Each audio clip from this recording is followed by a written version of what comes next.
সত্যজিৎ রায়ের ভেতরের প্রতিভাটা তার ফ্যামিলি লাইন থেকে আসছে। একটা মানুষকে যে কোথা থেকে কোথায় নিয়ে আসলো, মানে সে যে একটা অস্কার পাবে এটা সে কল্পনাও চিন্তা করে না। আমরা সবাই জানি যে বিবিএতে পড়ে যেমন কিছু শেখা যায় না, এরকম ইন্ডাস্ট্রিয়াল ট্রেনিংয়ে খুব বেশি কিছু শেখা যায় না, একটা আউটিং থাকে আর কি, ব্যাপার স্যাপার। আমি প্রত্যেকটা ক্রিয়েটিভ মানুষকে জাস্ট অনুরোধ করব যে আপনারা এই সিনেমাটা একটু দেখেন বা এইটার একটা গল্প পড়েন যে কীভাবে ফেলুদা সিনেমা তৈরি করতে শুরু করলো। সত্যজিৎ রায় জীবনে যে ধরনের সিনেমা বানাতে চেয়েছেন, বিভূতিভূষণ বন্দ্যোপাধ্যায় সে ধরনের লেখা লিখে গেছেন।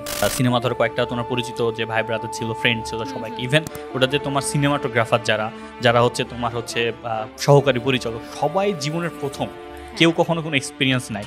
ভারতবর্ষে পুরো বাংলার মধ্যে সিনেমার মধ্যে যে একটা আর্ট, মানে আমি সিনেমা দেখব, কিছু একটা শিখব এবং আমি সিনেমাটা দেখছি এটা আমার মনের মধ্যে 10-12 দিন থাকবে, একটা সুদিং ভাইব থাকবে, এই জিনিসটা সত্যজিৎ রায় ভারতবর্ষের সিনেমায় নিয়ে আসছে। হ্যাঁ, হুট করে একটা সিনেমা বানালাম যেটা হচ্ছে তোমার গতানুগতিক রুলসের বাইরে গিয়ে, এবং সেইখানে যাওয়ার পর দেখলাম যে আশেপাশে সবাই মানুষ তোমাকে ক্লাব দিচ্ছে।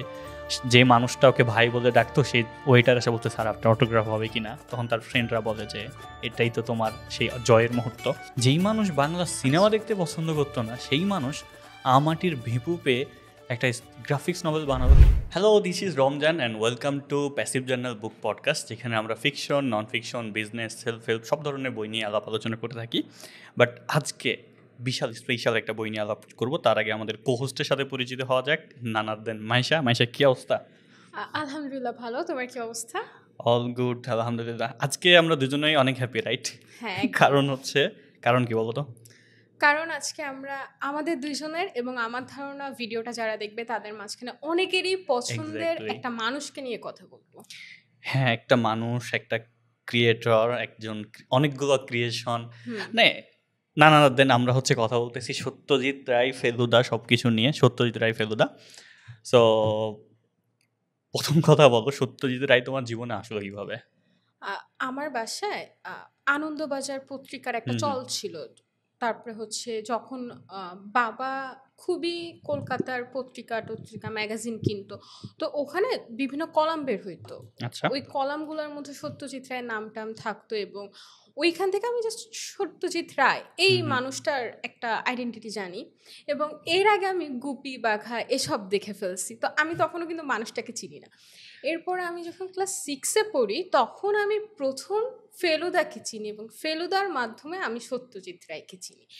এবং এই ক্লাস 6-এ কিন্তু আমি বইয়ের ফেলুদাকে চিনি না, আমি তখন মুভির একটা ফেলুদাকে চিনি যে আছে এরকম একটা ডিটেকটিভ ক্যারেক্টার বা বই আছে, মানে তখন যে এটা একটা সমগ্র হইতে পারে কিংবা এটা যে এত ভাস্ট কোনো আইডিয়া আমার ছিল না। আমি শুধু জানি একটা সিনেমা আছে ফেলুদার হচ্ছে সোনার কেল্লা নিয়ে এবং এই সিনেমাটা আমার খুব ভালো লাগছে। এরপরই হচ্ছে আমি সত্যজিৎ রায়কে অ্যাকচুয়ালি চিনছি যে আচ্ছা সত্যজিৎ রায় নামে কেউ আছে। ট্রু। এবং মানে আমাদের সত্যজিৎ রায়ের হচ্ছে জন্ম 2রা মে না? হ্যাঁ, 2রা মে। তো সত্যজিৎ রায়ের যেদিন জন্মদিন সেদিন তো ওপার বাংলা, এই বাংলা সব কিছু মিলে একটা আমেজ হয়। আমি জানি না এটা তোমার হয় কিনা, আমার না সেই দিন এটা উৎসব ভাইব লাগে যে আজকে একটা উৎসবের দিন, আজকে সত্যজিৎ রায়ের জন্মদিন, আজকে আমাদের সেই টোন, সেই পরিচিত টোন যে ফেলুদার যে টোনটা, আমার মনে হয় যে এডিটর এই জায়গায় টোনটা লাগাই দিবে, ঠিক আছে? আপনারা শুনে নেবেন। এই টোনটা যখন সকালবেলা ঘুম থেকে উঠে বাজে, তার মানে আজকে একটা উৎসবের দিন। আজকে আমাদের বাংলা সাহিত্যের, বাংলা সিনেমার একজন কিংবদন্তি এবং উপমহাদেশের যে সিনেমায় অস্কার পাওয়া সত্যজিৎ রায়ের জন্মদিন। মানে সত্যজিৎ না ব্যাপারটাই অন্যরকম। আমি বলবো না যে সত্যজিৎ হচ্ছে তোমার বিশাল ওই যে আহমেদ সফার, মানে সলিমুল্লাহ স্যারের ব্যাপার, মানে ধরে যদি টান দেই তো সলিমুল্লাহ স্যারের মতো সত্যজিৎ রায় কত বড় রাইটার আমি জানি না, কারণ উনি আবার সমাজের ইম্প্যাক্টের ব্যাপার স্যাপার নিয়ে একটু কনসার্ন বেশি। বাট সত্যজিৎ রায় আমাদের শৈশব, আমার তো শৈশব রাঙায় নাই, কারণ আমি বই পড়া শুরু করছি ক্লাস 10-এর পর। বাট আমি যখন ক্লাস 10-এর পরও বই পড়া শুরু করি, আমার সাথে যখন ফেলুদা, সত্যজিৎ রায়ের হচ্ছে পরিচয় হয়, আমার না একটা জিনিস সবচেয়ে বেশি অবাক লাগছে যে তোমার সত্যজিৎ রায়ের একটা হচ্ছে তোমার আছে একে কি বলে শুটিং, তারপর হচ্ছে আরেকটা হচ্ছে মাস্টার অংশুমান। এই দুইটা গল্পের একটা জিনিস আমাকে এত অবাক লাগছে যে একজন তখন ধরো সত্যজিৎ রায়ের বয়স কত, 40-50 এই টাইপের একটা, আমি এক্স্যাক্টলি জানি না, ওই বয়সের একটা মানুষ কিভাবে একজন 12-11 বছর মানুষের একটা বাচ্চার মাইন্ডসেট বুঝতে পারে, একটা বাচ্চার অনুভূতি বুঝতে পারে। মানে যারা মাস্টার অংশুমান কিংবা হচ্ছে একে কি বলে শুটিং, মাস্টার অংশুমান বিশেষ করে যারা হচ্ছে যে শুনেছে বা পড়েছে, তারা আসলে না অবাক হয়ে যাবে যে একটা বাচ্চার মাইন্ডসেট কীভাবে উনি বুঝতে পারে। সো সত্যজিৎ রায়, ফেলুদা, তারিণী খুড়ো, প্রফেসর শঙ্কু, আমরা মানে আমার মনে হয় না আজকের পডকাস্ট তোমার 1.5 ঘন্টা রাখছি শেষ হবে। একেই বলে শুটিং নিয়ে যখন কথাটা বললা, আমি একটা কথা বলি, আমি যখন একেই বলে শুটিং বইটা পড়ি, এর আগে আমি বাংলাদেশি লেখকদের 2-1টা সিনেমা গল্প নিয়ে বইটই পড়ছি।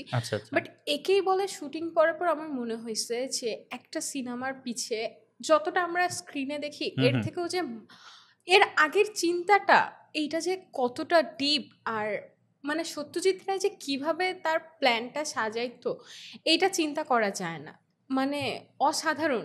একেই বলে শুটিং বইটা কিন্তু সবার জন্য একটা রিকমেন্ডেড। একদম একদম, বিশেষ করে আসলে সত্যজিৎ রায় সব বই রিকমেন্ডেড। আমাকে যখন কেউ জিজ্ঞেস করে যে কোন বই দিয়ে পড়া শুরু করব, আমি সত্যজিৎ রায় রেকমেন্ড কেন করি, এটার পিছনে একটা বিশাল লজিক আছে। কারণ হচ্ছে কি, এটা টপিকটা পরে আসতো বাট আগেই নিয়ে আসি, যে সত্যজিৎ রায়ের যে ক্যারেক্টারগুলো, তুমি ধরো তারিণী খুড়ো, যে হচ্ছে তোমার একটা জবে বেশি দিন থাকতে পারে না, ওর কাজ হচ্ছে দেশ দেখা।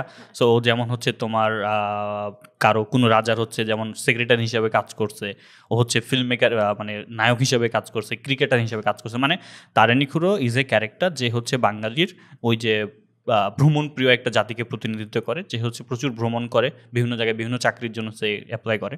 প্রফেসর শঙ্কু মন ভালো এক বিজ্ঞানী, ঠিক আছে, এমন এমন কিছু জিনিস আবিষ্কার করে যে তোমার একটা বড়ি আবিষ্কার করছে, এটা খাইলে তোমার ক্ষুধা লাগবে না, ঠিক আছে।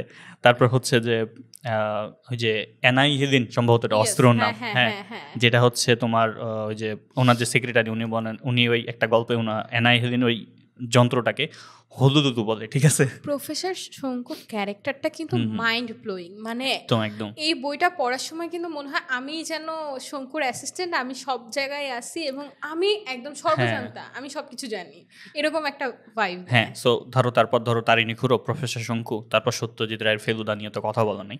এই প্রত্যেকটা ক্যারেক্টার না, আমরা যখন 12-13 বছরে থাকি, এই প্রত্যেকটা ক্যারেক্টার আমাদেরকে ইন্সপায়ার করে to be someone like this one, যে তুমি ক্রিয়েটিভ হও। মানে কোনো গতানুগতিক চরিত্র কিন্তু খুবই কম থাকে, তুমি সত্যজিৎ রায়ের খেয়াল করবা যে ইঞ্জিনিয়ার, ডক্টর, এই টাইপের মানুষজন খুবই কম, এখানে সব ক্রিয়েটিভ মানুষজনের ক্যারেক্টার থাকে। সো এইগুলো যখন তুমি পড়বা, তখন না তোমার মধ্যে একটা আশা তৈরি হয়, বা তোমার মধ্যে এটা ধরে I wanna be Feluda, Pradoshchandra Mitra, I wanna be professor Shanku, Tarini খুড়ো, এই ব্যাপারগুলো ছোট অবস্থায় তোমার মধ্যে বা পাঠকের মধ্যে যা খুবই জরুরি। এই জন্য আমাকে কেউ জিজ্ঞেস করলে আমি সবসময় সত্যজিৎ রায়কে অফার করি, কারণ সত্যজিৎ রায় তোমার মধ্যে একটা ইমপ্রেশন ক্রিয়েট করে, তোমার মধ্যে একটা ওই যে আশা জাগায় যে বি সামওয়ান লাইক ক্রিয়েটিভ। আমার কাছে মনে হয় কি, সত্যজিৎ রায়ের ক্যারেক্টারগুলোকে বয়সের ভেদ করা যায় না। মানে আমি যখন ফেলুদা পড়বো 16 বছর বয়সে একটা কিশোর হয়ে, ফেলুদা আমার কাছে একদম মাইন্ড ব্লোয়িং একটা জিনিস, আমি অন্ধ হয়ে গেলাম ফেলুদা।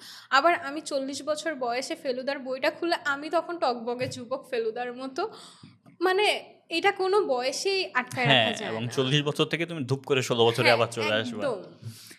তো ফেলুদা নিয়ে যখন কথা হচ্ছে, ফেলুদা গল্পের সবচেয়ে বড় একটা পার্ট হচ্ছে ভ্রমণ।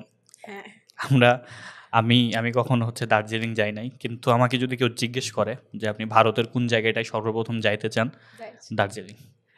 এটার একমাত্র কারণ হচ্ছে সত্যজিৎ রায়, আর কিচ্ছু না।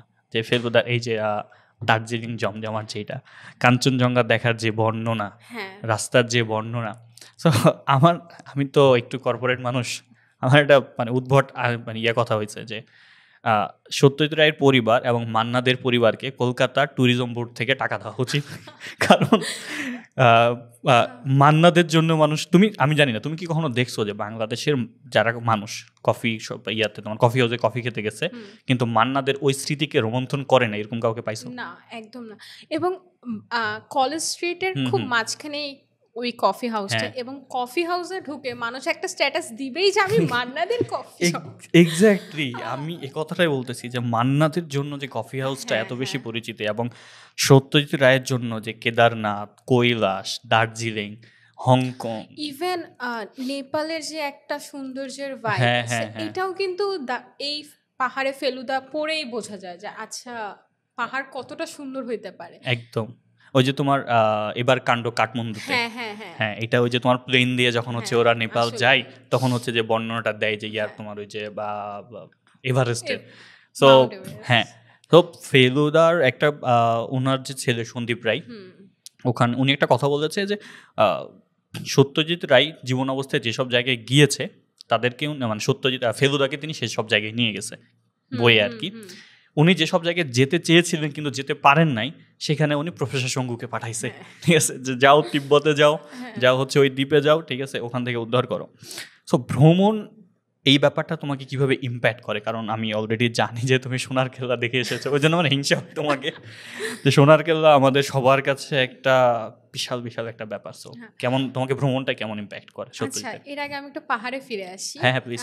আমি যখন কাঞ্চনজঙ্ঘা ফার্স্ট দেখি, এরপরে তুমি কাঞ্চনজঙ্ঘাও দেখছো? আমি যখন কাঞ্চনজঙ্ঘা দেখি এরপরে এসে কিন্তু আমি বইয়ে কাঞ্চনজঙ্ঘার কথা পড়ি। মানে আমি যখন রিয়েল লাইফে কাঞ্চনজঙ্ঘা দেখছি তখন কিন্তু ফেলুদা যে ওখানে দাঁড়ায় কাঞ্চনজঙ্ঘা দেখছে এটা আমি জানতাম না।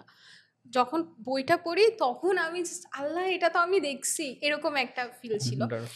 এবং ওইটা পড়ার পর থেকে আমি আর আমার ভাই কিছু হলেই বলি কি আমরা দুজন দার্জিলিং যাব, এরপর টাইগার হিলে দাঁড়ায় হচ্ছে কাঞ্চনজঙ্ঘা দেখবো। এর বাইরে আমি যখন সোনার কেল্লা দেখি তখন আমি সোনার কেল্লা সিনেমা দেখছি কিন্তু বই পড়ি নাই। অদ্ভুত না ব্যাপারটা? এবং আমি যখন সোনার কেল্লা দেখি তখন আমি নাফিকে বলি যে নাফি এই জায়গাটা খুব চেনা চেনা লাগে না, চেনা চেনা লাগে। কারণ আমি সোনার কেল্লা দেখছি আমার স্কুলে থাকতে, আর ওই যে বছর আমি সোনার কেল্লা দেখছি সেই বছর সামার ভ্যাকেশনে আমি হচ্ছে সোনার কেল্লা বইটা পড়ছি, বাট মুভিটা আমি অনেক আগেই দেখছি। তো যখন আমি রিলেট করতে পারলাম যে এই সোনার কেল্লাই বইয়ের সোনার কেল্লা এবং এখানে এই দুর্ধর্ষ মারামারি, ট্রেন থেকে লাফালাফি, ঘোড়ার দৌড়, উঠ, হ্যান ত্যান, মানে এটা দেখে আমার পুরা আরে আমি তো এই গল্পের ভিতরেই ছিলাম, আমি তো ফিল করতে পারি নাই। বাট সোনার কেল্লা দেখে ওই মোমেন্টে যখন আমি জানলাম যে ট্যুরিস্ট গাইডটা কিন্তু বলে যে এখানে সোনার কেল্লার শুটিং হয়েছে, হ্যাঁ, তো তখন হচ্ছে আচ্ছা আমি তো এই জায়গা ঘুরে আসলাম। তো ওই পর থেকে না আমি যখনই ফেলুদা পড়তাম তখন হচ্ছে আমার লখনৌ যাওয়ার শখ জাগলো যে আমি লখনৌ ঘুরবো। তারপরে হচ্ছে আমার একটু আগ্রহ আছে যে আমি গোয়া ঘুরবো, হ্যান ঘুরবো, ত্যান ঘুরবো। তো ওখান থেকে যখন এই ফেলুদা পড়লাম তখন আমার ইন্ডিয়ার প্রতি কেন জানি আরেকটা ভালোবাসা জাগলো। কারণ মানে আমি এটা বোঝাতে পারবো না যে কলকাতা হোক, দার্জিলিং হোক, সব জায়গায় ফেলুদার কীরকম একটা প্রভাব। ইভেন কলকাতা শহরে মানুষ গেলে কিন্তু ফেলুদার যে বইয়ের লেনটার কথা বলে, বা একটা মেসবাড়ি থাকে যে যেখানে প্রথম ফেলুদার গল্প স্টার্ট হয়, যে এটা কি ওই যে 20 নম্বর, হ্যাঁ ভুলে গেছি কেন আমরা, এটা উচিত না বলা। ওই জায়গাটাও কিন্তু ওখানকার ট্যুরিস্টদের জন্য খুব ফেমাস একটা জায়গা। তো এই সব কিছু মিলায় পুরো কলকাতা না পুরো ইন্ডিয়াটাই ফেলুদার একদম, মানে যারা সত্যজিৎ পাঠক আছে ওদের কাছে কিন্তু একটা ঘোরার খুব বড় জায়গা। হ্যাঁ ধরো দুইটা কথা, একটা হচ্ছে ওই লেনটা আছে 21 নম্বর রজনী লেন, কিন্তু বাড়িটা কিন্তু নাই। হ্যাঁ মানে ওটা তো ফিকশন, রাইট? সো বাড়ি কেন থাকবে? কিন্তু জায়গাটা কিন্তু মানে এই লেনটা কিন্তু আছে, হ্যাঁ লেন আছে কিন্তু বাড়ি নাম্বার বাড়িটা আর কি নাই। ভ্রমণের কথা যখন বললাম, বাক্স বদলের ওই যে বরফ দেখা, ওটাতে কিন্তু হচ্ছে ওই যে আমাদের যিনি সব্যসাচী হাজরা, এই বাক্স বদল দিয়ে কিন্তু হচ্ছে তোমার আমার কাছে যিনি ফেলুদা, আমার কাছে কিন্তু হচ্ছে সৌমিত্র, সরি টু সে, আমার কাছে সৌমিত্র চট্টোপাধ্যায় ফেলুদা না, আমার কাছে ফেলুদা হচ্ছে সব্যসাচী চক্রবর্তী, যিনি সব্যসাচীর সাথে ফেলুদার না কোনো না কোনো ভাবে মিলে যায়। হ্যাঁ আমি কেন রিলেট করতে পারি ভালো। মানে ফেলুদাকে যেভাবে বই দেখানো হয় যে খুব সুন্দর, উঁচা, লম্বা, খুব মেইনটেইন করতেছে, কেন জানি মানুষটার সাথেও মিলে যায়। হ্যাঁ মানে আমরা ধরো যখন এইসব বোঝা শুরু করছি ততদিনে সৌমিত্রর একটা বয়সের ছাপ পড়ে গেছে, যেটা এখন সব্যসাচী হাজরার উপর পড়ে আছে একটা বয়সের ছাপ। সো আমার কাছে ফেলুদা মানে হচ্ছে যে সব্যসাচী হাজরা। তো উনি বলে আর কি যে ওনার হচ্ছে বাক্স বদলের বদলতে ওনার কিন্তু প্রথমবার বরফ দেখা। ভ্রমণে যখন কথা বলতেছো এগুলো নিয়ে একটা তো আছেই যে বিভিন্ন ট্যুরিস্ট স্পট ঘুরে দেখার যে একটা ব্যাপার। সত্যজিতের একটা গল্প আছে, গল্পটার নাম আমি ভুলে গেছি। ওখানকার একটা ক্যারেক্টার উনি অদ্ভুত একটা ভ্রমণে যাইতেন, সেটা হচ্ছে কোনো ফ্যামিলিয়ার প্লেসে যাইতেন না। উনি হচ্ছে একটা ধরো অজপাড়া গায়ের কোনো একটা রেল স্টেশন, উনি ওখানে ভ্রমণে যাইতেন, ওখানে একটা হোটেল নিতেন, ওই 3-4 দিন গ্রামে ঘুরতেন, রেল স্টেশন ঘুরতেন, তারপর আবার শহরে ব্যাক করতেন। আমার কাছে মনে হয়েছে সত্যজিৎ রায় আসলে এই জন্যই সেরা যে গতানুগতিক অনেক কিছু নিয়ে ভাঙতে পারে। আমার কিন্তু ওইটা পড়ার পর খুবই ভালোভাবে মনে হয়েছে যে আমারও একটা অজপাড়া গায়ের একটা রেল স্টেশনে যাওয়া দরকার, যেখানে পরিচিত কোনো ভ্রমণের মানুষ যায় না, নর্মাল মানুষ যায়, ওখানে একটু খাবার দাবার খাবে, গ্রাম ঘুরবে, আবার হচ্ছে ব্যাক করবে। এবং সত্যজিতের ধরো তোমার কিছু গল্প এইভাবেও আছে যে একজন রাইটার ব্লকে ভুগতেছে, ওনাকে উনি গ্রামে পাঠাই দিছে, উনি গ্রামে গিয়ে আবার গল্প লিখে নিয়ে আসছে। সো মানে আমি বারবার একটা কথা সত্যজিৎ সম্পর্কে যখন কেউ আমাকে বলতে বলে আমি বারবার বলি, সেটা হচ্ছে যে সত্যজিৎ রায় পড়া এই জন্য জরুরি যে তোমার মধ্যে উনি আগ্রহ তৈরি করে ক্রিয়েটিভ মানুষ হওয়ার। এবং তুমি দেখবা, এটা আমি সব জায়গায় দেখছি মোটামুটি, সত্যজিৎ রায়ের প্রত্যেকটা গল্পে একটা করে ক্রিয়েটিভ ক্যারেক্টার আছে। হয় সেই বেহালা বাজাতে পারে, হয় সে তোমার হচ্ছে তাস, মানে লাইক প্রত্যেকটা ক্যারেক্টার, মানে প্রত্যেকটা গল্পে একটা করে ক্রিয়েটিভ ক্যারেক্টার দিয়ে সেটাকে এমনভাবে হাইলাইটেড করে সত্যজিৎ রায়, যেটাতে তোমার দেখে মনে হবে যে আমার এরকম হওয়া উচিত। এবং সত্যজিৎ রায়ের গল্পের আরেকটা বিষয় খুব সুন্দরভাবে তুলে ধরা, মানে এগুলো হচ্ছে ওনার দর্শন আমি জানি না, বাট আমার মনে হয়েছে, আই মাইট বি রং, যে উনি আসলে না জাঁকজমকপূর্ণ লাইফ খুব বেশি দেখার নাই। উনি একটা শান্ত, নীরব, ক্রিয়েটিভ, পড়াশোনা করা, সমাজে মোটামুটি ইম্প্যাক্ট রাখা। তুমি সিধু জাটার কথা বলো, সব্যসাচীর, ধরো তুমি সিধু জাটা ছাড়া মনে হয় ফেলুদাকে কল্পনাই করা যাবে একদম না। একদম। সো এটা কিন্তু তোমার শার্লক হোমসেরও একজন দাদা ছিলেন।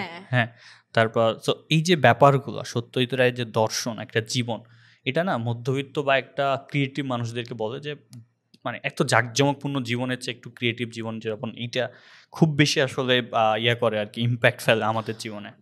ফেলুদা হোক আর সত্যজিৎ রায়ের অন্য কোনো বই হোক, এখানে এমন একটা ক্যারেক্টার থাকবে যার মধ্যে ক্রিয়েটিভিটি প্রতিনিয়ত চর্চা হয়। আমরা কিন্তু ফেলুদার কথা বললে আমাদের খুবই ফেমাস একটা চরিত্র লালমোহন গাঙ্গুলির কথা বলাই লাগবে। তো উনি যেরকমই হোক, একটু হাস্যকর কিংবা ফান করতেছে, যাই করতেছে, বাট ওনার মধ্যে কিন্তু ক্রিয়েটিভিটির একটা খুব বড় চর্চা হচ্ছে। তো এরকম প্রত্যেকটা ক্যারেক্টারের সাথে এমন একজন থাকবে যে কিনা ওকে ইনফ্লুয়েন্স করতেছে যে তুমি ভালো কিছু করো, সাথে সে নিজেও ভালো কিছু করতেছে। Highly suspicious.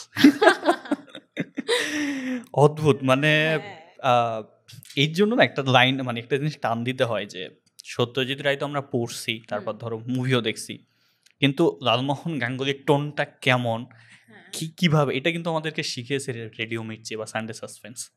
তুমি কি অবস্থা, কি শোনা হয় সানডে সাসপেন্স? হ্যাঁ, সানডে সাসপেন্স শুনে না এরকম মানুষ খুব কম আছে। ইভেন ফেলুদা কিন্তু সানডে সাসপেন্স দিয়ে মানুষের কাছে অনেক ইজিলি পৌঁছায় গেছে। আসলে মানে এটা কল্পনাও করা যাবে না যে ফেলুদার সাথে সানডে সাসপেন্স কতটা অ্যাটাচড। আর আমি যতটুকু তোমাকে চিনি, তুমি একজন সানডে সাসপেন্সের মানে বড় ফ্যান। আমি বিশাল বিশাল, আমি সারাক্ষণ চলতে থাকে আমার। ইভেন এই যে কিছুদিন আমার তো, আচ্ছা আগে তোমাকেই জিজ্ঞেস করে যে সত্যজিৎ রায়ের ধরো ফেলুদা সবচেয়ে প্রিয় গল্প কোনগুলো তোমার? আমার সোনার কেল্লাটা খুবই পছন্দ, কারণ ওটা আমি প্রথম মুভি দেখছিলাম। এরপরে যত কাণ্ড কাঠমান্ডু, আর আরে এটা খুবই কঠিন। আচ্ছা, তোমার মনে করাই, দার্জিলিং জমজমাট আছে, ছিন্নমস্তার অভিশাপ আছে, বাক্সবদল আছে, হচ্ছে বাদশাহী আংটি আছে, আরো প্রায়। বাদশাহী আংটির গল্পের থেকেও বেশি যে লখনৌ জায়গাটার প্রতি আমার একটা অ্যাটাচমেন্ট, আমি এখানে যাবই ঘুরতে, তাই এটা আমার খুব ভালো লাগে। বাট এরকম স্পেসিফিকলি না একটা গল্প তুলে আনা অনেক কষ্ট, কারণ প্রত্যেকটা গল্প এক একটা সাসপেন্সে ভরা। যখন আমি ফেলুদা বইটা পড়ছি, আমাদের দেশে কিন্তু ফেলুদা সমগ্রটা বেশি ফেমাস, 1-2। তো এরকম আমাদের সামনে খুব সুন্দর সুন্দর আনন্দবাজারের একদম রিয়েল সত্যজিৎ রায়ের যে ফেলুদার বইগুলো আছে, বাট এগুলোর থেকেও আমাদের দেশে অ্যাভেলেবেল হচ্ছে সমগ্রগুলো। এবং এত ভারী একটা বই মুখের সামনে ধরে রাখছি, শুধুমাত্র এরপর কি হচ্ছে, খুনি কে, কিংবা কার সাথে কি কানেকশন, এই সব কিছু এক্সপ্লেন করা যায় না যে এই গল্পটা আমার ভালো লাগছে, এটা লাগে না। আর ফেলুদার কোন গল্পকে আমি কোন গল্প থেকে কম বলবো, এইটা জাজ করার মতো কোনো ক্যাপাবিলিটি আমার নাই। ট্রু, আসলেও এটা কঠিন। বাট আমি যেসব গল্প বারবার শুনি, আগে আমি প্রচুর হচ্ছে সবচেয়ে বেশি শুনতাম দার্জিলিং জমজমাট। এই যে আমার ধারণা এটা তোমার বেশি শোনার কারণ হচ্ছে তোমার দার্জিলিং যাওয়ার প্রতি খুব ফ্যাসিনেশন কাজ করে। এবং আমি একটা কথা বলি, কয়েকদিন না, বছরখানেক আগে হইচুয়ে দার্জিলিং জমজমাট নতুন করে হয়, হ্যাঁ হ্যাঁ সৃজিত মুখার্জি খুব সম্ভবত কাজটা করেছিলেন, এবং ওখানে একটা সিন আছে যে লালমোহন গাঙ্গুলি নিচে এসে একবার সোনার কেল্লা দেখছে, না কাঞ্চনজঙ্ঘা, সরি কাঞ্চনজঙ্ঘা দেখছে, এবং মানে ওখানে তার আগে থেকেই ফেলুদা দাঁড়ায় ছিল, এবং দুজন মিলে যখন কাঞ্চনজঙ্ঘাটা দেখে, ওই যে একটা সোনালি ভাইব, দুজন কাঞ্চনজঙ্ঘা দেখতেছে, এই সিনটা আমার মন খারাপ থাকলে আমি কাইটা কেটে দেখি যে আচ্ছা এত সুন্দর করে একটা মানুষ বই কিংবা রিয়েল লাইফে এরকম কিছু তুলে ধরতে পারে। হ্যাঁ এটা হচ্ছে তোমার ফেলুদা না, হচ্ছে তোমার ইয়া দাঁড়ায় থাকে, তোপসে দাঁড়ায়, তোপসে ঘুমায় থাকে, ওকে ডেকে উঠাই, ডেকে উঠে করছে এই জিনিস কারোর সাথে শেয়ার না করলে মজা আছে। হ্যাঁ সো তারপর হচ্ছে ওই যে এখিনিয়াম স্কুলের হেডমাস্টারের একটা কবিতা বলে, ঠিক আছে, ওনার প্রিয়, মানে উনি সব জায়গায় গেলে ওনার একটা করে কবিতা নিয়ে যায় আর কি। সো এটা তারপর হচ্ছে এখন আমি যেটা খুবই বেশি শুনতেছি সেটা হচ্ছে তোমার কেদারনাথের যে গল্পটা, সেটা হচ্ছে এবার কাণ্ড কেদারনাথ, এই টাইপের একটা গল্প, যে ওখানে মানে ওই গল্প শুনতে গিয়ে আমি হচ্ছে তোমার আরেকটা গল্পের রেফারেন্স পাইলাম, যে তোমার কি জানি গল্পটার নাম, the man eating leopard of Rudraprayag আর কি, জিম করবেটের। এটা না সবার জন্য হাইলি রিকমেন্ডেড। কেন তোমাকে বলি, এইখানে হচ্ছে তোমার যে ইয়াতে যে রুদ্রপ্রয়াগে লেপার্ড মানে হচ্ছে যে তোমার একটা চিতাবাঘ যে হচ্ছে মানুষের মাংস খায় আর কি। একবার মানুষের মাংস খেয়ে নিলে কিন্তু তারা লেপার্ড হয়ে যায় এবং তারা কিন্তু বারবার খেতে চায়। সো ওইখানে হচ্ছে একটা ভয়ঙ্কর লেপার্ড তোমার হচ্ছে গ্রামবাসীর কাছ থেকে তোমার গরু ছাগলগুলো তো নিয়েই যেত, বাইরে কোনো মানুষ গেলে মানুষও হত্যা করতো। সো এটা ভয়ঙ্কর একটা রূপ ধারণ করেছে যে তোমার মানুষদেরকে নিয়ে চলে যাচ্ছে। তখন কিন্তু ব্রিটিশদের আন্ডারে ইন্ডিয়া। তো তখন হচ্ছে তোমার ইয়া থেকে এই যে জিম করবেট হচ্ছে তোমার একজন প্রফেশনাল শিকারী, কিন্তু প্রকৃতিপ্রেমী। সো ওকে ডাক দেওয়া হয় রুদ্রপ্রয়াগে যে এটার একটা ব্যবস্থা করতে, এটা শিকার করতে, কিন্তু উনি এত ওয়ার্ল্ডের তখন মোস্ট যে তোমার সবচেয়ে ভালো একজন শিকারী হচ্ছে তোমার জিম করবেট এসে পর্যন্ত এটাকে পারে না এই তোমার লেপারটাকে মারতে। পরে হচ্ছে যে এই বইয়ে এত সুন্দর করে দেখানো হয় যে অধ্যাবসায়, ধৈর্য সব কিছু নিয়ে শেষ পর্যন্ত লেপারটাকে জিম করবেট মারতে পারে। সো একটা গল্প থেকে আমি আরেকটা গল্পে গেছি, ওই গল্পে গিয়ে আমি জিম করবেটকে চিনছি, আমি এখন ওর গল্পগুলো শুনতেছি।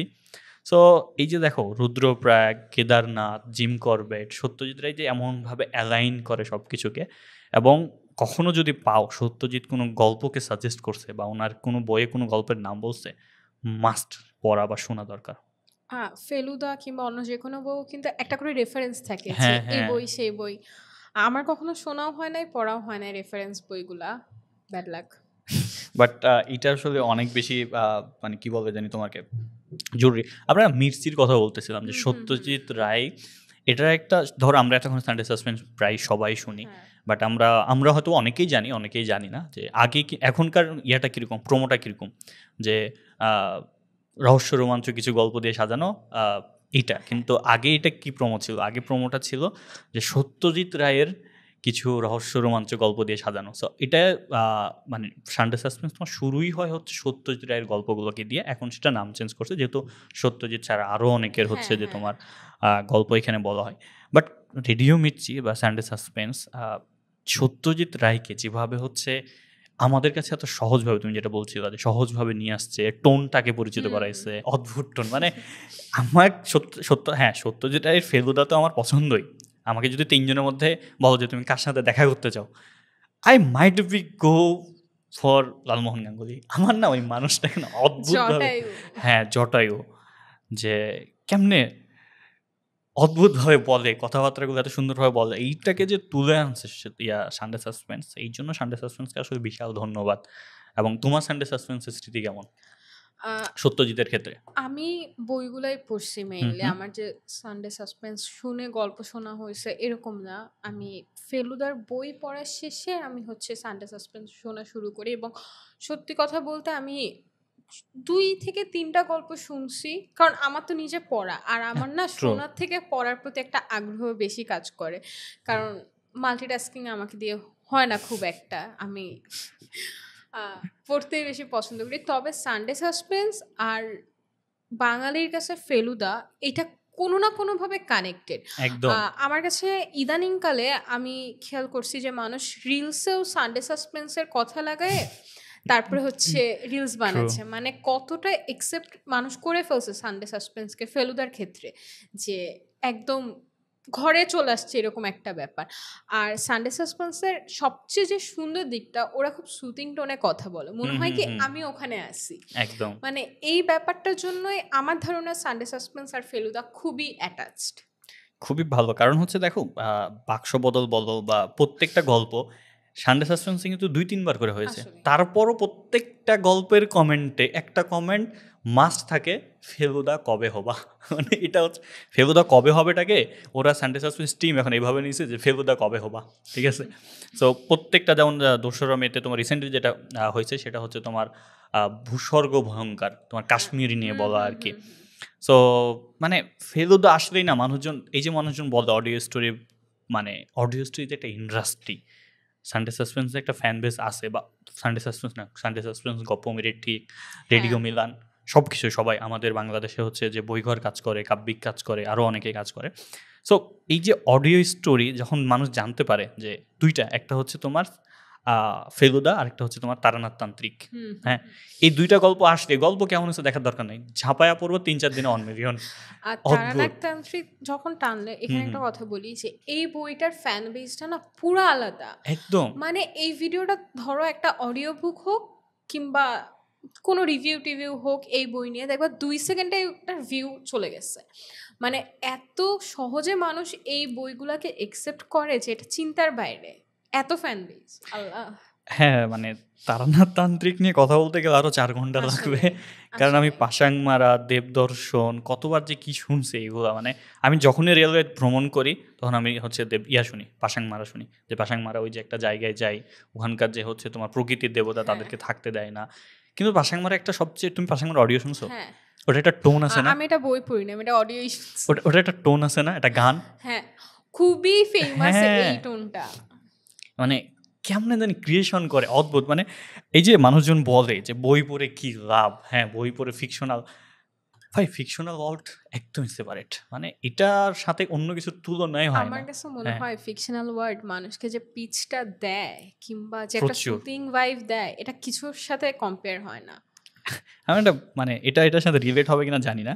আমি ঈদের ছুটিতে বাসায় গেছিলাম, কারণ বাসায় খুব কম সময়ের জন্য যাওয়া হয়, দৌড়াদৌড়ি উপরে ছিলাম, ফ্রেন্ড সার্কেল, পিকনিক, আব্বু আম্মু, এই সেই। আমি যখন সব শেষ করে 14 ঘন্টার একটা জার্নি শেষ করে বাসায় আসছি, মানে আমাদের উত্তরবঙ্গের জার্নি হরিবল, বাসের টিকিটও পাই না ঠিক মতো, আসছি, আসার পর হচ্ছে যে তোমার আমার রুমে ঢুকছি, আমার রুমও প্রচুর অগোছালো, বাট ব্যাচেলার যেটা হয় আর কি। বাট ওই যে আমি বাসার জিনিসপত্র রাখছি, রেখে হচ্ছে গোসলটা দিছি, তারপর হচ্ছে আমি ল্যাপটপটা ওপেন করে জাস্ট দার্জিলিং জমজমাট অডিও স্টোরিটা প্লে করলাম, আর আমি আমার ওই চেয়ারেরটায় বসলাম, ফোনটা হাতে নিলাম কিংবা একটা বই হাতে নিলাম, আর মনে হয় আমি পৃথিবীর সবচেয়ে শান্তির জায়গা। আমি বলতেছি না আমার বাসা ভালো লাগে না, কিন্তু ওই যে নিজের একটা ওয়ার্ল্ড ক্রিয়েট করা ফিকশনাল, ঠিক আছে, যে আমি সত্যজিৎ রায়ের সাথে কথা বলতেছি, ফেলুদার সাথে কথা বলতেছি, ইভেন আমি আর আমার রুমমেট থাকি একসাথে মোহন, ফেলুদার টোনটা যখন প্লে হয় তখন আমরা একসাথে টোনটা গায়ে উঠি, ঠিক আছে, মানে আমরা টোন তো গায়ের কিছু নাই, টোনটাকে আমরা সাউন্ডটাকে ক্রিয়েট করার ট্রাই করি।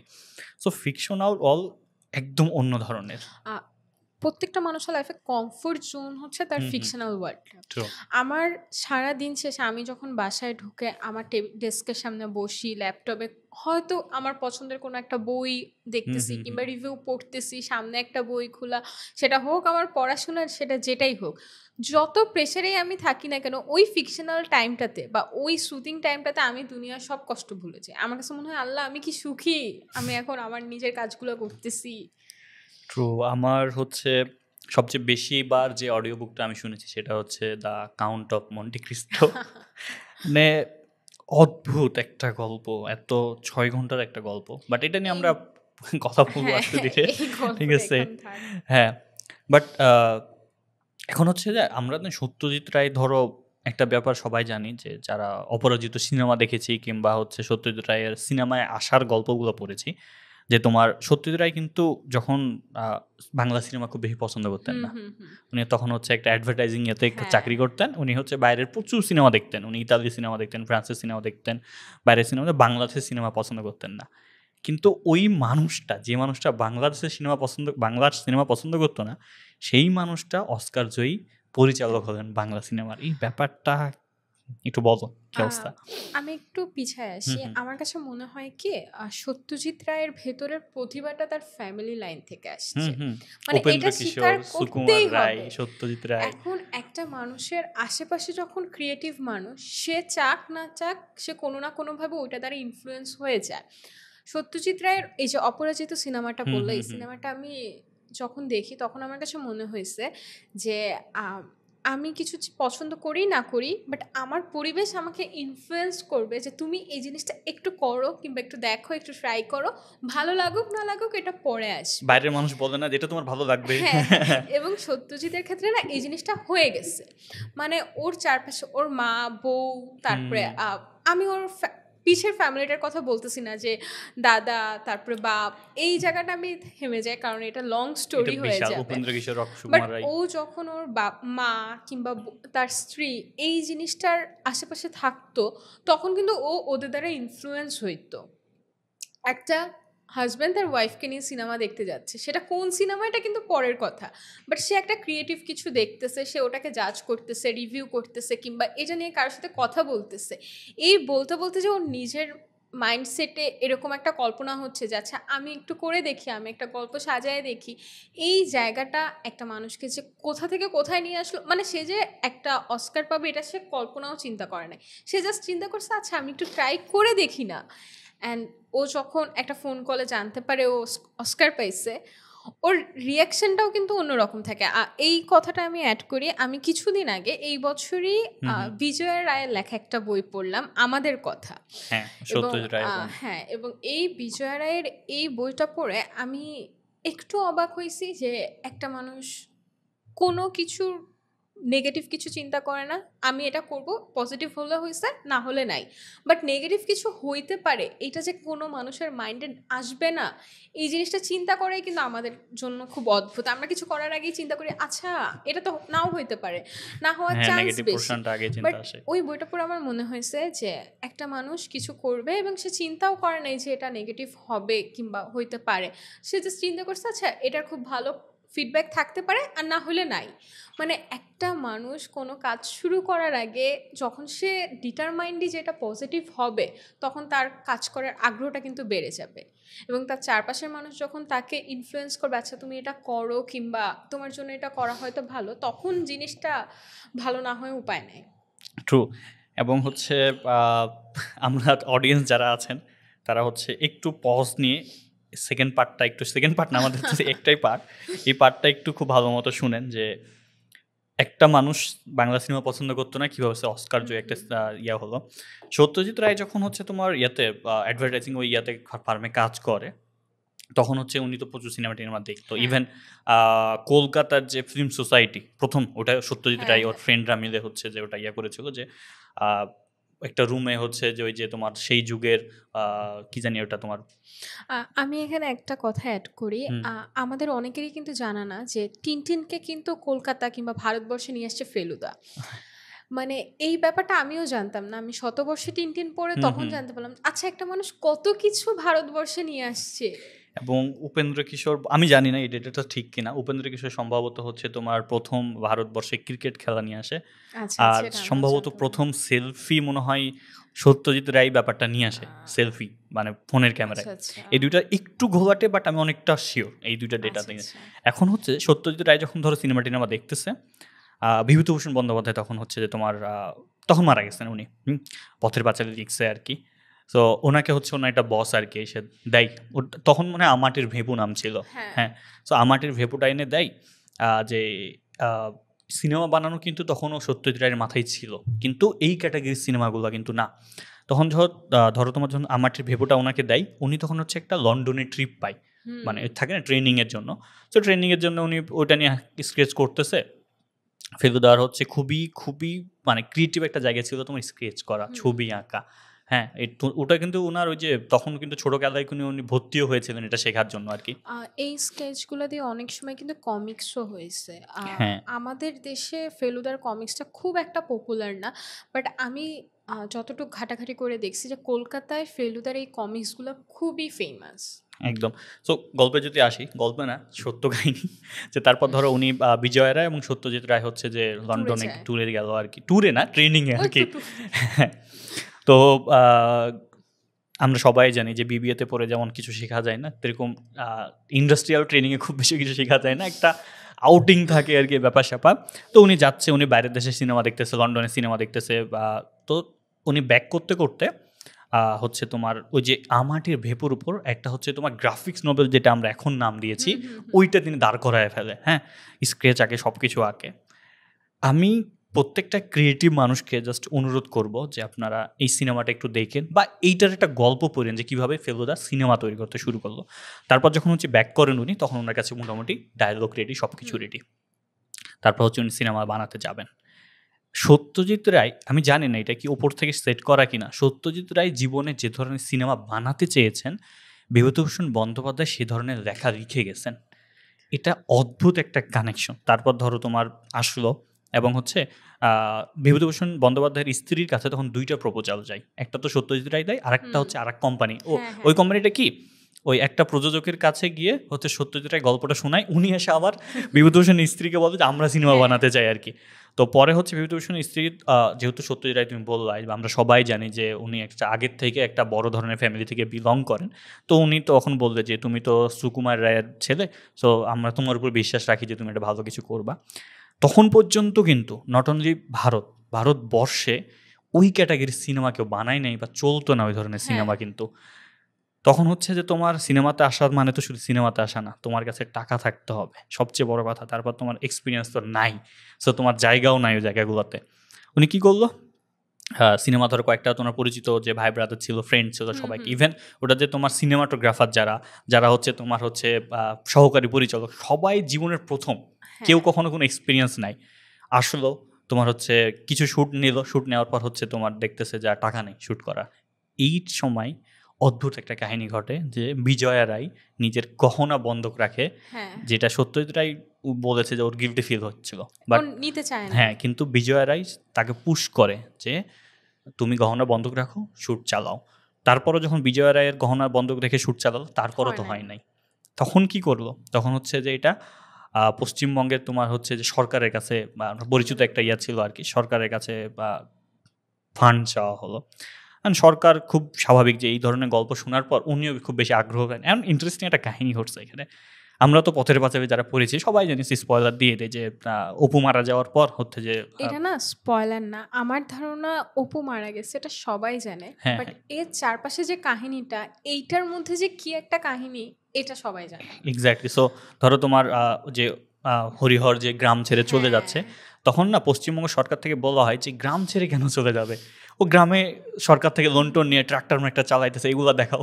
সত্যজিৎ রায় অবাক হয়ে গেছে, করে তো বিভূতিভূষণের গল্প আমি কেমনে চেঞ্জ করবো। পরে হচ্ছে গল্প চেঞ্জ করে নাই। তারপর হচ্ছে আস্তে আস্তে কাহিনী শ্যুট হলো, তোমার হচ্ছে যে রিয়েল ভাইব পাওয়ার জন্য শরৎকাল পর্যন্ত ওয়েট করা হলো।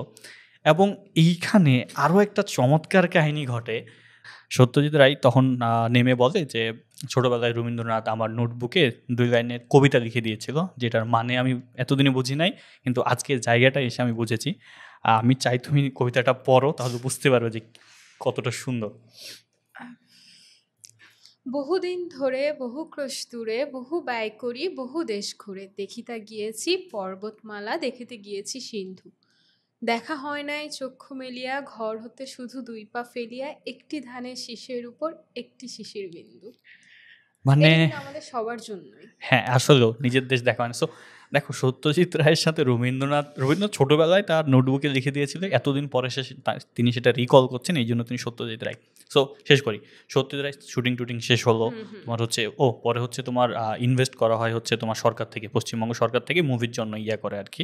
আমি এখানে একটা কথা অ্যাড করি, এই যে সত্যজিৎ রায়ের এই সিনেমার সবচেয়ে ফেমাস ক্যারেক্টার দুর্গা, এই দুর্গা মেয়েটাকে খুবই ম্যাজিক্যালি ওরা খুঁজে পাইছে, এবং এই জায়গাটা আমার পার্সোনালি এত পছন্দ যে একটা মানুষ ঘরে জানালা থেকে সিনেমার নায়িকা খুঁজে পেয়ে গেল। এবং হচ্ছে ওটা কিন্তু তখনও পায় নাই, ওনার হচ্ছে যে দুর্গা ধরো উনি ওনার মা ও মেয়েটাকে নিয়ে আসছে যে দুর্গা হতে পারে কিনা।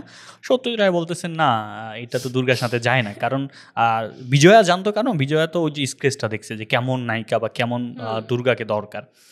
পরে করলো কি, উনি বিজয়া হচ্ছে তোমার ইয়াকে নিয়ে গেল, ওই দুর্গা হতে চাওয়া মেয়েটাকে ঘরে নিয়ে গেল, তারপর ওনাকে মেকআপ করালো। মেকআপ বলতে নট লাইক যে ওই মেকআপ হচ্ছে সাজানো ক্যারেক্টারটাকে, ক্যারেক্টারটা যেভাবে চিন্তা করছে, আমার কাছে মনে হয় কি এই সিনেমাটার পিছনে সবচেয়ে বড় একটা অবদান বিজয়া রায়, অনেক বড় অবদান। সো ধরো চিন্তার বাইরে, হ্যাঁ, অপুকে যখন হচ্ছে তোমার দুর্গাকে যখন সাজায় নিয়ে আসে, তখন হচ্ছে সত্যজিৎ রায় অবাক হয়ে যায় যে এই দুর্গাকে তো আমি খুঁজছি, কিন্তু এটা তো সেটা ছিল না, কিন্তু সেটা বিজয় সাজায় নিয়ে আসছে।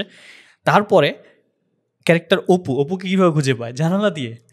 উনি বিজয়া আর হচ্ছে সত্যজিৎ রায় দাঁড়ায় আছে, জানালা দিয়ে একজনকে দেখলো, সত্যজিৎ রায় ডাক দিল ওনাকে, ডাক দেওয়ার পর ওনার মধ্যে অপু খুঁজে পাইলো।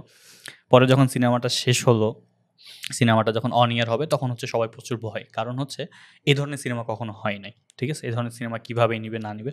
প্রথমে করা হয় কি, সিনেমাগুলোর মধ্যে না একটা আর্টের ব্যাপার আছে। আমার কাছে মনে হয় কি সত্যজিৎ রায় ভারতবর্ষে পুরো বাংলার মধ্যে সিনেমার মধ্যে যে একটা আর্ট, মানে আমি সিনেমা দেখব, কিছু একটা শিখব, এবং আমি সিনেমাটা দেখছি এটা আমার মনের মধ্যে 10-12 দিন থাকবে, একটা সুদিং ভাইব থাকবে, এই জিনিসটা সত্যজিৎ রায় ভারতবর্ষের সিনেমায় নিয়ে আসছে। হ্যাঁ, ধরো আমরা যদি গল্পে আসি, যে সিনেমা প্রথম দিকে এলিট ক্লাবের মানুষদের জন্য সিনেমাটা দেওয়া হলো, খুব বেশি ভালো ফিডব্যাক আসে না, 2-3 জন বলছে যে ওকে, বাইরের দেশের মানুষজনই ম্যাক্সিমাম বলছে, ব্রিটিশরা যে ঠিক আছে এই সেই। বাঙালি তো ইন্টারেস্টিং একটা ক্যারেক্টার থাকে, যে হচ্ছে যে প্রথম দিকে দেখার পর বলে এগুলো কী বানাইছে না বানাইছে।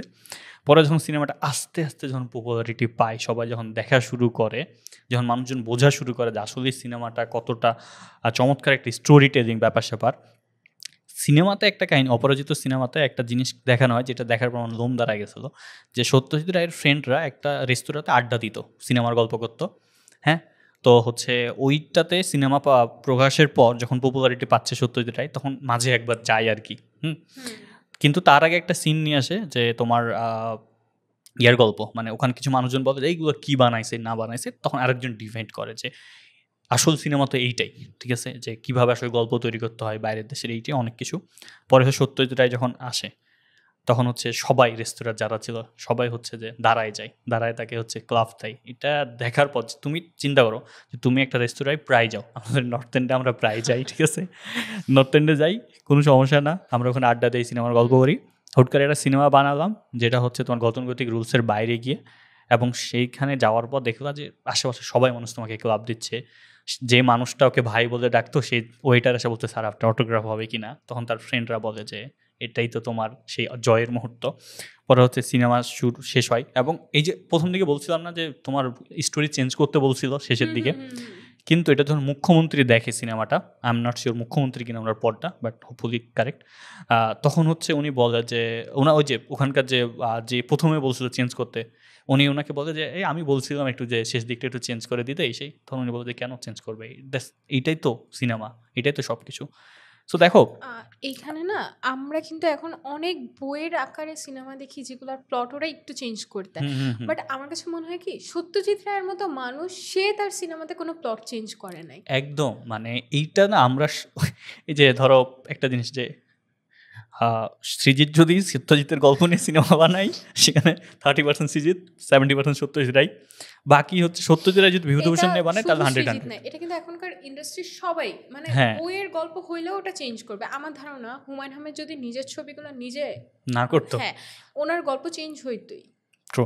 সো এই যে আমাদের পথের পাঁচালী তৈরি হলো। আমি না একটা জিনিস সত্যজিৎ রায়ের ধরো আমি বিভূতিভূষণ বন্দ্যোপাধ্যায়ের কাছে কেন কৃতজ্ঞ, চাঁদের পাহাড়, পথের পাঁচালী, এগুলোর জন্য তো কৃতজ্ঞ বটেই, আমি জাস্ট একটার জন্য সবচেয়ে বেশি কৃতজ্ঞ, যে এই মানুষটা আমাদেরকে সত্যজিৎ রায়কে এনে দিয়েছে। যেই মানুষ বাংলা সিনেমা দেখতে পছন্দ করতো না, সেই মানুষ আমাটির ভেপু পেয়ে একটা গ্রাফিক্স নভেল বানালো, গ্রাফিক্স নভেলের পর এত কষ্ট করলো, চাকরি ছাড়লো, নিজের স্ত্রীর গহনা বন্ধক দিল, সিনেমা বানালো, যে সিনেমা বাঙালি প্রথমে নিল না, পরে যখন নিল তখন হচ্ছে যে তোমার আসলে সমাদৃত হলো যে সিনেমাটা আসলে কতটা, যেমন কানেও এই সিনেমা গিয়েছিল তোমার, তারপর হচ্ছে অস্কার পাইলো সত্যজিৎ। অস্কার তো পরে পেয়েছে, ওটা তো প্রথম সিনেমা।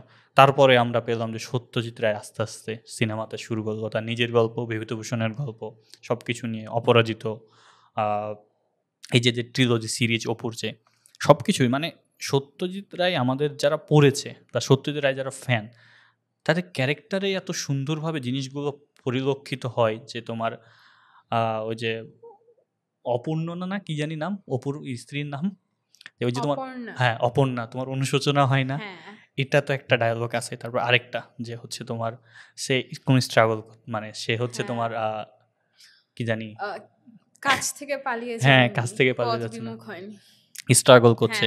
সো এই যে ডায়লগগুলা, এই যে কথাগুলা, সবকিছু তো সুন্দর করে সাজানো, এত সুন্দরভাবে ইয়া তৈরি করে আসলে। এই জায়গাটা একটা কি দেখো, সিনেমাটা কিন্তু বহু আগে অনেক, কিন্তু এখনকার মানুষ এই চরিত্রগুলো দ্বারা নিজেকে মোটিভেট করতেছে, মানে এটা ভাবা যায় না।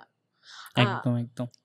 কোথাও খুব সম্ভবত একটা বই বের হয়েছিল শতবর্ষে সত্যজিৎ, আমি এটা ঠিক মনে করতে পারতেছি না, এটা আনন্দবাজার থেকেই বের হয়েছিল, কবে বের হয়েছে মনে করতে পারতেছি না। ওইখানে ওই ওটা যখন আমি একটা পাবলিশার্স থেকে পোস্ট দেখি, উপরে একটা কথা লেখা ছিল, শতবর্ষে সত্যজিৎ কমা মহারাজাকে সেলাম। এই লাইনটা যখন আমি দেখলাম তখন আমি বললাম যে একটা মানুষকে বাঙালি তার মনে কত বছর ধরে লালন করে গেছে, মানে জীবনে যত লেখক এখন আসুক না কেন সবাই সত্যজিৎ পড়ার পর কিন্তু বলবে আমি সত্যজিৎ ফ্যান। True true. মানে একটা মানুষ সব কিছুতে নিজেকে রেখে গেছে, সেটা লেখা হোক, গল্প হোক, কিংবা সিনেমা, পরিচালক, আর্টিস্ট, সব কিছুতে। একদম। এইটা না দেখো, আমি বিজয় নিয়ে খুব বেশি পড়ি নাই, বাট বিজয় নিয়ে যখন কিছু লেখা পড়েছি আমার মনে হয়েছে যে সত্যজিৎ হওয়ার পিছনে বিজয়ের তো বিশাল একটা অবদান আছে, অনস্বীকার্য, মানে এটা অস্বীকার করার কিচ্ছু নাই। এবং হচ্ছে এই জায়গাটাকেও বাঙালি আসলে বোঝা উচিত। উনি চাইলেই কিন্তু ধরো বলতো বিজয়কে বাসায় রেখে উনিকে নিয়ে সিনেমা দেখতে নাও যেতে, তো ওনার সাথে শেয়ার না করতে। উনি ক্রিয়েটিভ কাজগুলো যখন বিজয়ের সাথে শেয়ার করেছে, উনিও মনে মনে খুঁজছে যে আমি ক্যারেক্টার, যেমন দুর্গাকে তোমার হচ্ছে যে বিজয়েরা এনে দিয়েছে বা সাজিয়ে দিয়েছে আসলে, তার নিজের গহনা বন্ধক রেখেছে, ব্যাপারগুলো আসলে খুবই সুন্দর। মানে একটা ক্রিয়েটিভ জনরা বা একটা ক্রিয়েটিভ মানুষ আসার পিছনে অনেকেরই অবদান থাকে। ওই যে আমি শুরুতে একটা কথা বলছিলাম যে আমার চারপাশে যখন সাপোর্টিভ মানুষ থাকবে, আমি যখন সবকিছুতে পজিটিভ সাপোর্ট পাবো, আমি ওই কাজটা করতে পারবো, একটু বিশ্বাস আমার মধ্যে তখন চলে আসবে। True true. হ্যাঁ। তো ধরো মহারাজা তোমারে ছিলাম, যে গানগুলোর ব্যাপারে কি বলবো, মানে গানগুলো এত সুন্দর করে সাজানো। বা তুমি দেখো হচ্ছে যে হীরক রাজার দেশে যে কনসেপ্ট নিয়ে বানানো, এই কনসেপ্ট 1000 বছর ধরে এখনো আছে, এখনো চলতেছে। আমার ধারণা এই হীরক রাজার দেশে এই জিনিসটা সারা জীবন চলবে, যতদিন পর্যন্ত বাঙালি কিংবা মানুষ নিজের ভিতরে একটা শিল্প, সংস্কৃতি, শিক্ষাকে বাঁচায় রাখবে, ততদিন এই হীরক রাজার দেশে মুভিটা হোক, টাইমটা হোক, চলতে থাকবে। এটা কিন্তু খুব ডিপ একটা মিনিং। আই নো, আমরা বলতে পারছি না কারণ আমাদের তো ওই যে গানের টোনটা আমার এখনো মনে আছে, যে কত সুন্দর করে ওই যে বাঘা হচ্ছে, তারপর দাঁড়ায় যায় গুপি, যে মহারাজা তোমারে সেলাম সেলাম, মোরা বাংলাদেশের থেকে এলাম। অদ্ভুত, মানে সত্যজিৎ রায় গল্প, গান, লেখা সবকিছু এত সুন্দরভাবে আবৃষ্ট করে রাখছে আমাদের। কারণ সত্যজিৎ রায় ধরো কলকাতাকে, ওনাকে তো ভগবান মানা হয় আসলে, সব ধর্মীয় ব্যাপার স্যাপার আলাদা, আমরা এইদিকে না যাই। বাট অবশ্যই সত্যজিৎ রায় নিয়ে যদি কিছু শেষ কথা বলতে চাও, কি বলবো? আমার ধারণা আজকের পর্বটা প্রত্যেকটা মানুষের কাছে একটু হলে ইমোশন তৈরি করবে যারা সত্যজিৎ রায় পড়ছে। সত্যজিৎ রায়কে আমরা বেসিক্যালি কিন্তু ফেলুদা দিয়ে চিনি, কিন্তু আমরা একটু সরে আসি, বাছাই বারো পড়ি সত্যজিৎ রায় যে নর্মাল বইগুলো, এরপর আমাদের সবার প্রিয় পৎসদের একটা বই সেরা সন্দেশ। একদম। এই সব কিছুর মধ্যে কোনো না কোনোভাবে যখন সত্যজিৎ রায় আষ্টে পৃষ্ঠে আছে, তখন বাঙালি সত্যজিৎ রায়কে সারা জীবন মনে রাখবে। আর সিনেমা হোক, প্রফেসর শঙ্কু হোক, কিংবা যে কোনো ধরনের বই হোক, একটা পাঠক কিংবা একটা বই পড়ুয়া যখন এই জগতে ঢুকে যাবে, তখন তার কাছে না কেউ কোনো বই রেকমেন্ডেশন চাইলে কিংবা প্রিয় লেখক জিজ্ঞেস করলে সে সত্যজিৎ রায় নামটা বলবেই বলবে। একদম একদম। তো তাই আমার কাছে মনে হয়, আমি কিন্তু পার্সোনালি আমাকে কেউ যখন জিজ্ঞেস করে যে তোমার পছন্দের লেখক, আমি বলি আরে সত্যজিৎ রায় আমার খুব পছন্দ। কেন ফেলুদা? আরে না, তুমি কি ওনার বাছাই বারো পড়ছো? তুমি কি ওনার প্রফেসর শঙ্কু পড়ছো? শঙ্কু যে পড়বে তার মানে কৈশোরের সময়টা একদম ফাটাফাটি যাবে।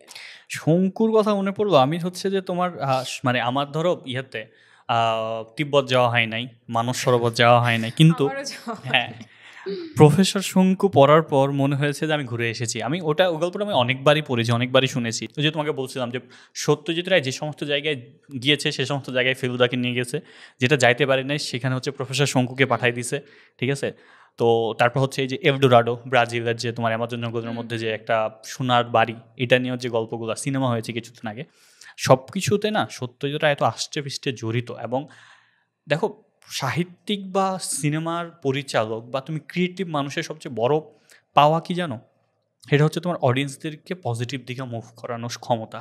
তোমার গল্প পড়ে যাতে পজিটিভ দিকে মানুষ মুভ হয়, তোমার গল্প পড়ে যাতে ক্রিয়েটিভ মানুষ হতে পারে, যাতে সমাজ পরিবর্তনের ব্যাপার স্যাপার সেগুলো তোমার মধ্যে আসে।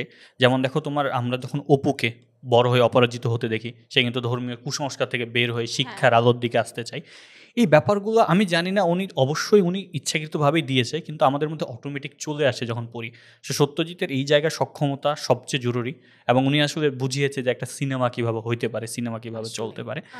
সো আমি কয়েকদিন আগে ফেসবুকে একটা পোস্ট দেখলাম, ফেলুদাকে ঘিরেই, যে একজন ফেলুদার বই পড়তেছে, একজন ফেলুদার সিনেমা দেখতেছে।